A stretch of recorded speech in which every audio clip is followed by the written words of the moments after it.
NutriCast. This episode is brought to you by Honda. Introducing the all-new, all-terrain Honda Passport Trail Sport, the most off-road capable Honda Passport Honda has ever dreamt up. The Passport features increased ground clearance, roof rails on all trims, and available specially developed all-terrain tires. And you'll stay comfortable with tri-zone climate control and available features like heated and ventilated front seats and a panoramic moonroof. Learn more at honda.com/passport. Clorox Sentiva smells like lavender. Cleans like Clorox. And feels like...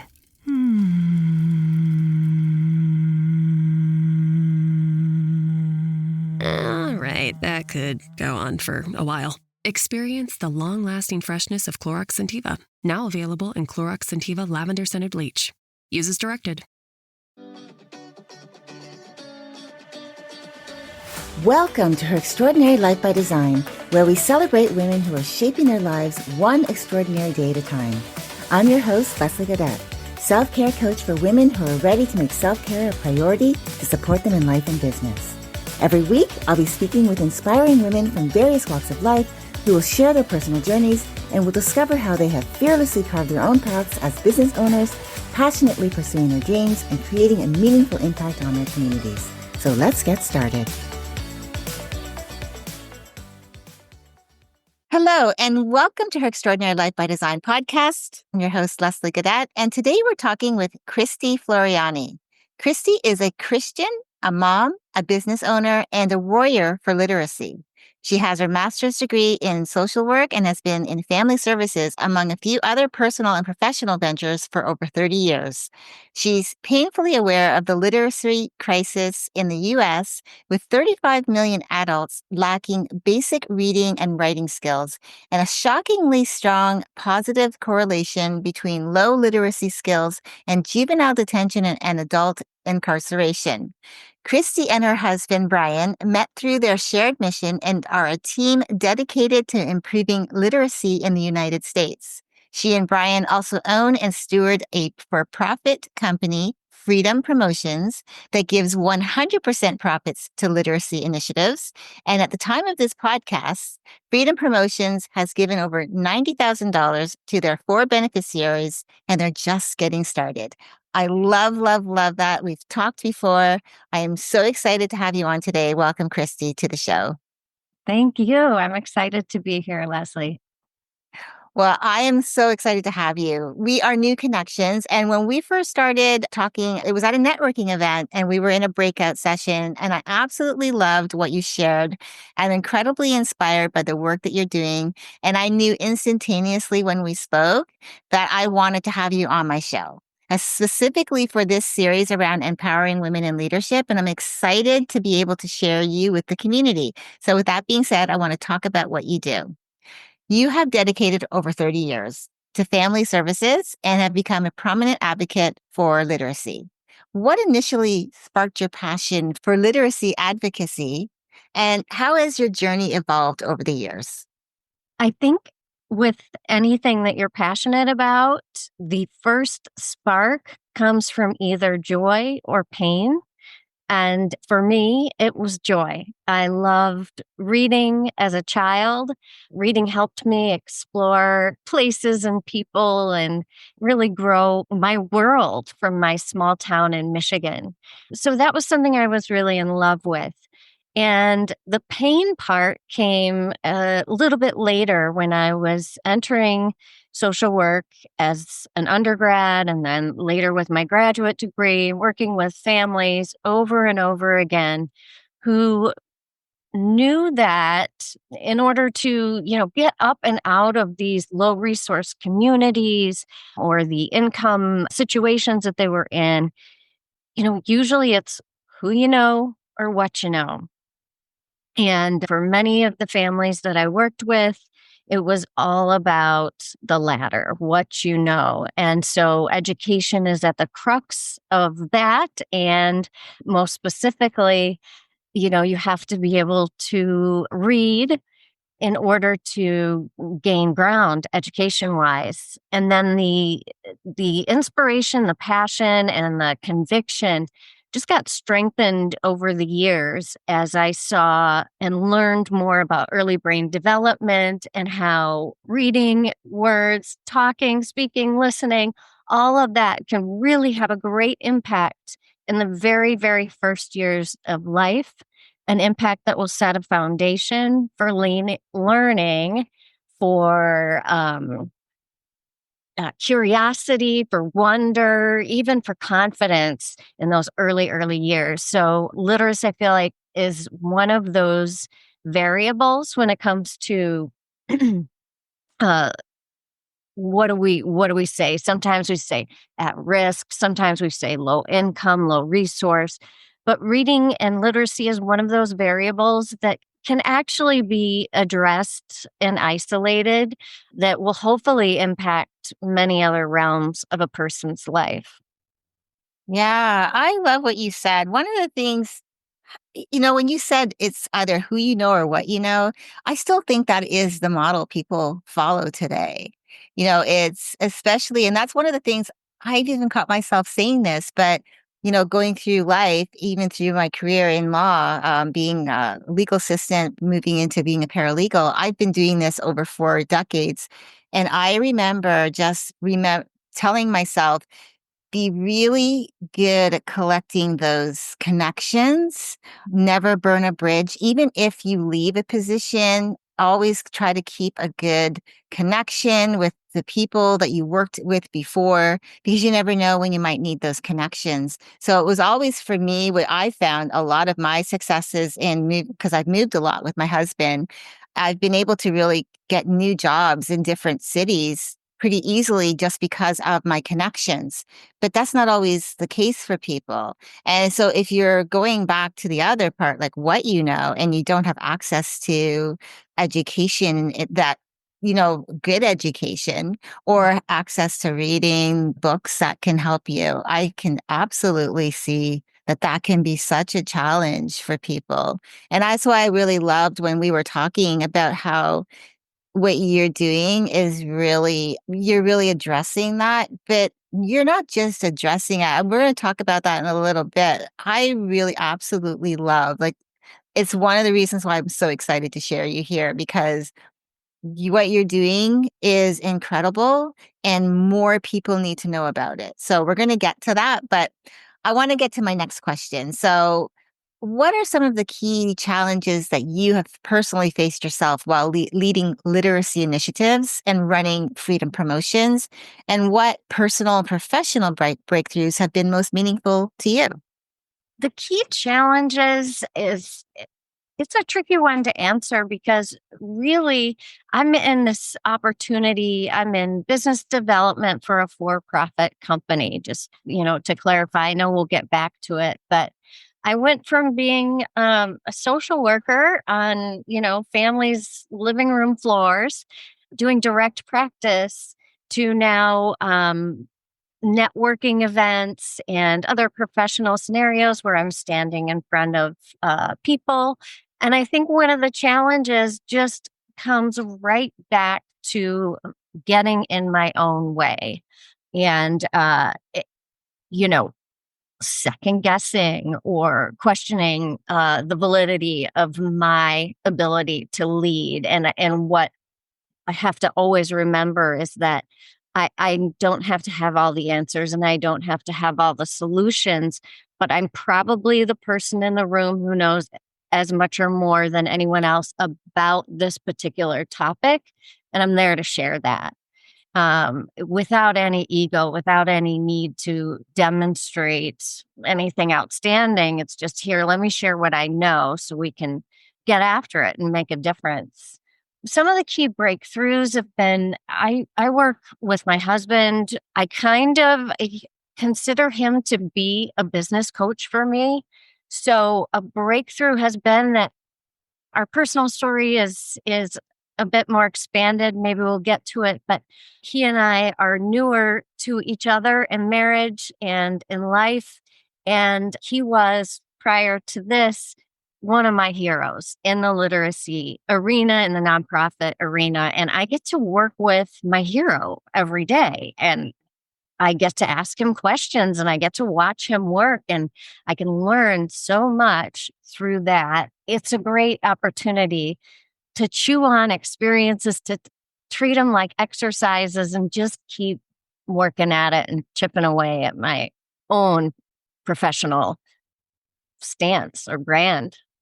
I love that. And you actually really kind of helped me segue into the next question, because I really wanted to talk to you about you and your relationship with your husband, like how you're working together to champion these literacy initiatives that you're both doing. Because I was checking out, both of your websites, and I was really blown away just going on to them and seeing what you're doing. Like it's everything it's like you're giving this away to people and you're sharing this. And I know a lot of people, at least, a lot of people that I've been around, there's always, they want to have that exchange of something. And I feel I'm getting the energy that I'm getting from it is, I want to give this to you. I have no other motive but then to have for the people that you are touching, for you to survive, to thrive, to make a better life, to go out into the world and create something special. And from my perspective of what I believe that you guys are doing is, you're just saying, hey, we want to be able to support that. We want you to be able to go out and be the best human that you can, even when you feel like you don't have access to things, because not everyone in the world has direct access, easy access to things. And so I know that with you and Brian, you're doing this together. My question is, like, how do you leverage your individual strengths? Because I know you're saying that he's your hero, but how do you leverage your individual strengths to lead effectively as a team? And then what has working together taught you about collaborative leadership? Mm. Yeah. I mean, I have individual strengths that are very different than his. I do have that frontline experience. I have been in social work and working with families for decades and really experiencing life through their lens, like how difficult it can be to access the resources that we all think are just there, such as food stamps, or accessing like WIC facilities, women, infant, children facilities, to get formula for your baby. I have that firsthand experience. And so I also have some experience with the perspective of the people we're trying to serve. And hands down, if there's any, nonprofit organization that's working well, it's going to be led or guided at least by someone who can dip from that well often. That well, I mean, by saying that well, I mean the experiences of the people who are your clients, people living out the mission, the impact you want to have with your mission. And so that's one distinguishing factor between the two of us, is sort of that background. And one of the ways that we help each other is also because I tend to be more of a soft, empathetic, and view things from every perspective kind of person. And Brian, my husband, is super able to see other perspectives. I don't want to, diss him at all here. He's amazing, but he's much more versed in negotiation and business conversations, in presenting. He's really good at stirring up a crowd and getting them enthused. So he can light the fire, and I can just kind of tend the group and make sure that the space we're in is safe and questions are answered. I think that's I our love that. Yeah, but I love that because he, like you were saying, he's that one that's out there in the crowd and he's getting everyone excited. And then you're back here saying, okay, now I want you to want you to know this is a great place for you to be. It's safe. You can be excited by, what he's saying to you, and get excited and get into what we're trying to build here. But I also want you to know that we're here to support you too, in this way where it's a safe place to, you don't have to feel like you can't share. I completely can relate to you with respect to Some of the challenges I think around that for me too have when you were talked about challenges, you were talking about getting in our own way. And I think that I think for whatever reason, I almost feel like that's when the person is really truly tapping into their empathetic nature. So that's I feel like sometimes we can get that more of that in our own way, second guessing our decisions because we are so empathetic, we are really kind and compassionate, and we really truly want the experience for the other person to be so good that sometimes we can second guess. So I just wanted to like point that out because again, like I said, I feel really, really excited for what you're doing. And I really want to actually talk more about that now because Freedom Freedom Promotions, you've made a substantial impact. I talked about that you already have donated, over $90,000 to literacy causes. And I would love for you to share more about Freedom Promotions. And then we can talk about really maybe even some of your more memorable or rewarding moments from your efforts in creating this. Yeah, okay. I love this topic. Freedom Promotions it's a social enterprise. It's a way to use that drive for corporate social responsibility and DEI initiatives for companies to impact communities through purchases. So, just to back up, the purpose driven purchasing trend, as I'm sure our listeners know, and it's Bombas socks, it's Tom's shoes, it's buy one, give one, it's 10 trees. There are lots of other companies out there doing something like that. Well, we decided that promotional products is a huge industry, and over $25 billion annual industry. And companies need these products from their marketing department to their staffing and HR, either keeping employees happy or clients happy. So we found the best people doing this already and got them into a team and established ourselves as the only company that's providing this service with the best response times and quality controls out there.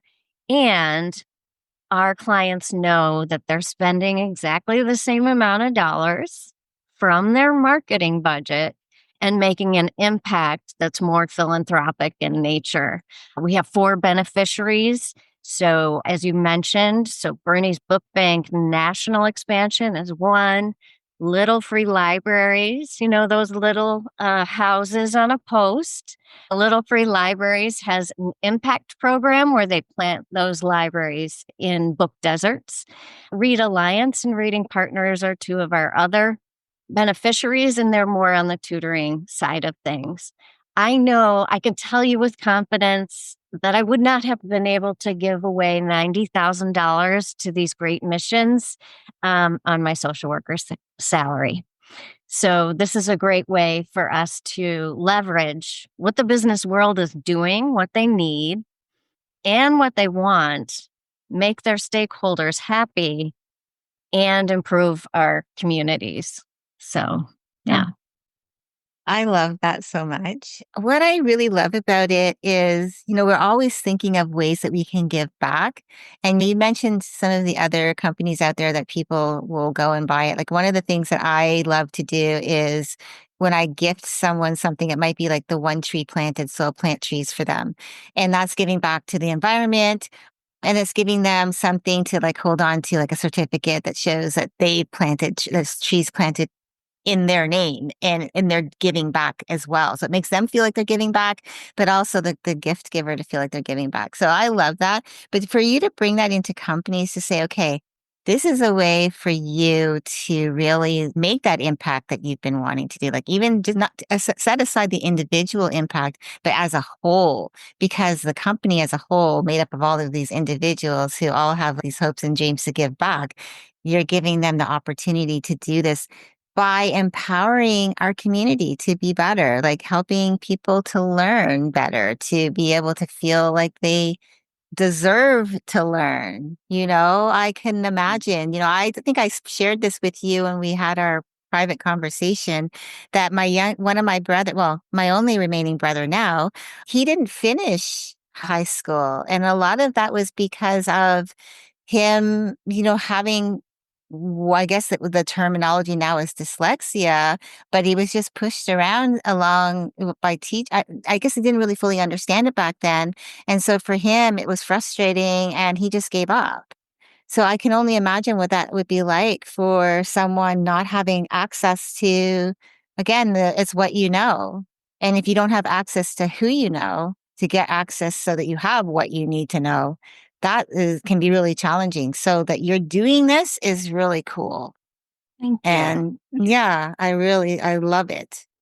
Thank you. There's a lot of people who could fall through the cracks, and the pandemic definitely set us back for a little bit with children, their time in school, talking, listening, reading, writing, all of that structure that happens in school. Just it wasn't able to transfer at this point in time technologically over a screen, especially the younger children. So we did see kind of a lapse. And then the school systems, I won't even get into that because it's not necessary, but people, unfortunately, like your brother, they don't know where to put them or how to help them, and they sweep them along.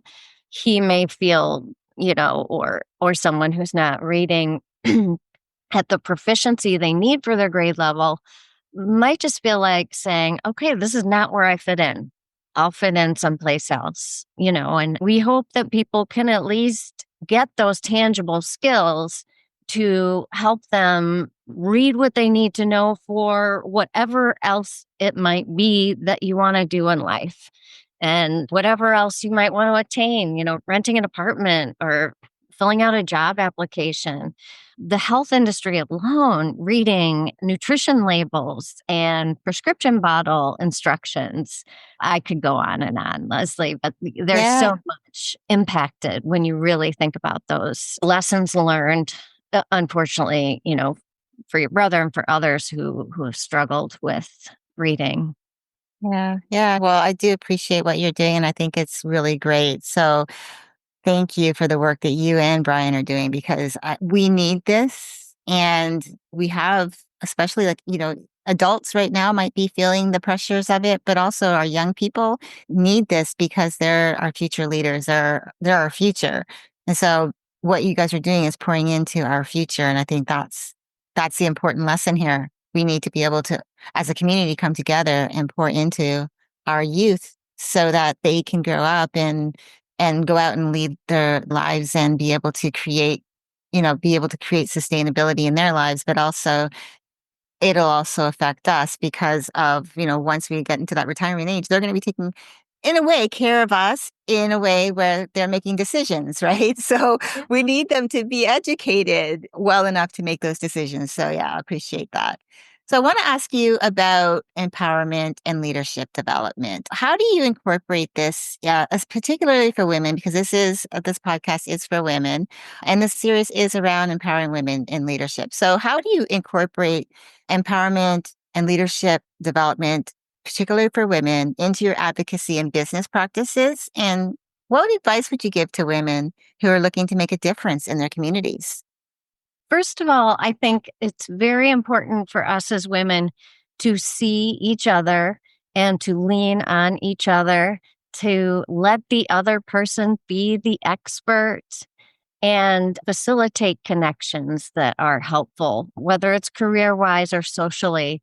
One of the best things that we can kind of brag about this. Women talk and they love to make connections. And I know I love to make connections. So, Leslie, when I met you, now there's a Leslie in my head that's saying like, oh, she needs women leaders for her podcast who are aspiring people. And I'm meeting them all the time. Or my friend who has a party planning business, an event planning business. Okay, I'm meeting someone that needs that. So I can make sure that I leverage my network to make connections, regardless of regardless of gender, but just merit-based connections is important to me. Also, helping us learn the language to toot our own horn. That's really tricky. Nobody wants to come off as conceited, but in the business place, you do actually have to state for people, what your accomplishment, but it's necessary to build trust, faith, and kind of verify yourself there. So those are some of my thoughts. What was the question at the end there? So if I know that there's women who are, as I was saying, individually, we're always looking for ways to make a difference, right? We're looking for how can we impact something or someone. So what advice would you give to women who are looking to make a difference in their communities? Going back to the beginning of our conversation, passion needs to be at the root of what you're doing. So if you would like to make a difference, but you don't know what needs to change, you need to start at what's out there, what exists, what needs to change, and where your skills are. Ideally, your skills and interests will intersect at some point with what's needed out there in the world. And you want to take your natural interests and abilities and apply them. That will be the best way to change things. If you're thinking I'm passionate about this particular topic and want to make a change, the very first thing I would ask everyone to do is see who's already doing it and see if you can learn from them and see if you can think beyond how it's already being addressed. So if you're dissatisfied with the state of literacy, for example, in your school district, you want to see what opportunities exist and are they being matched with the target population? And if that's not happening, jump in and help out there. If you're seeing that there's not enough strategies in place for this particular topic, then get to the place where you determine whether or not you want to start something. I think so many of us are in love with starting things, and if there's any solopreneurs or entrepreneurs out there, you know that you got to live on passion, live on your drive for the first couple of years of an endeavor. So you need a deep well and you need experience with or connection to, the mission that you're stating or the issue that you're addressing. Yeah, absolutely, 100%. Well, my last question for you is about the future. So, looking ahead, what do you see as either the biggest challenge or opportunity to improve literacy rates in the US? And how do you envision that future leadership in this field evolving to meet those needs? Well, there's different variables when it comes to literacy. And so there are leaders in the field of the education, actual, literacy education, and they need to be listened to and followed. There's been some debate and infighting about how that gets done. It just needs to become consistent and practiced in our school systems. I won't touch that. I'm not an expert on that at all. But other ways, I think literacy is super helpful because it's non-polarizing. Everyone agrees that literacy is really key and fundamental to accessing resources and excelling in life. And even if for some of us, it's very emotional. I'm thinking emotionally, you may be as well because your brother has been touched by this difficulty.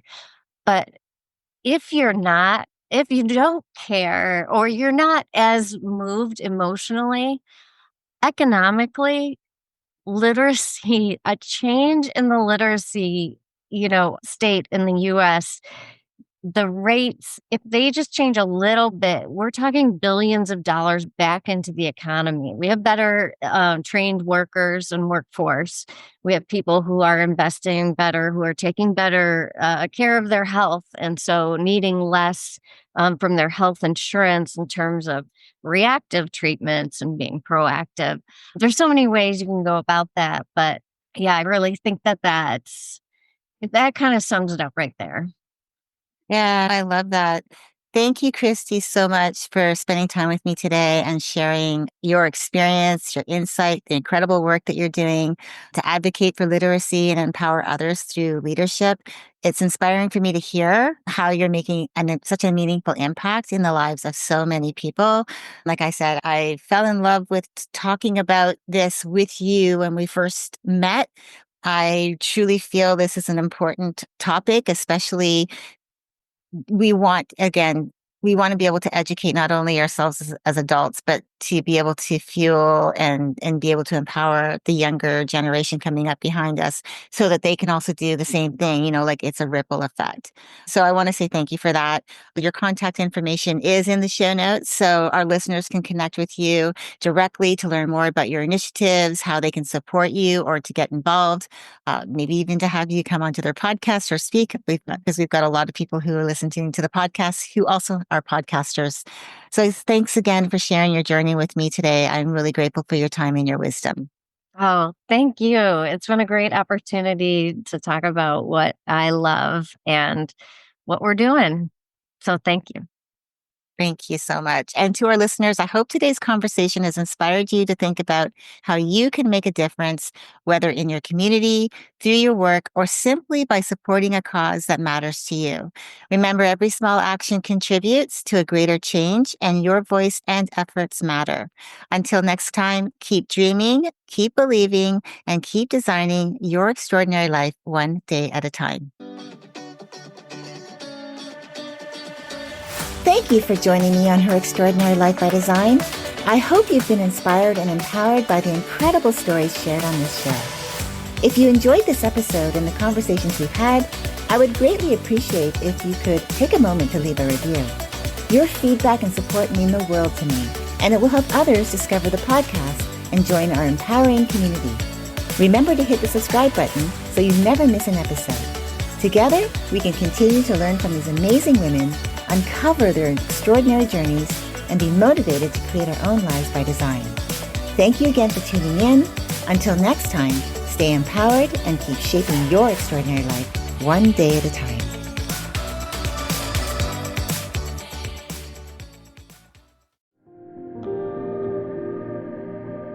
Everyone has heard about the U.S. space program, but what is actually going on at NASA? Get the real story in 4 minutes or less with the NASA Daily podcast from Electricast. Join astronauts and researchers as they conduct groundbreaking experiments, work on the International Space Station, and reach for the stars. NASA Daily, your cosmic update. Electricast.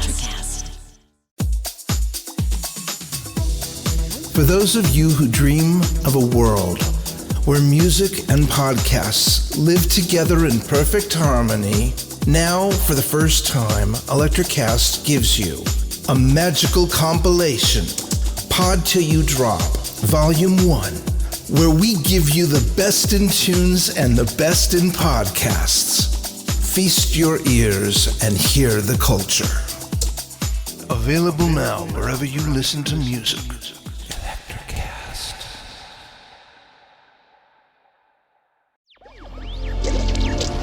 Electricast.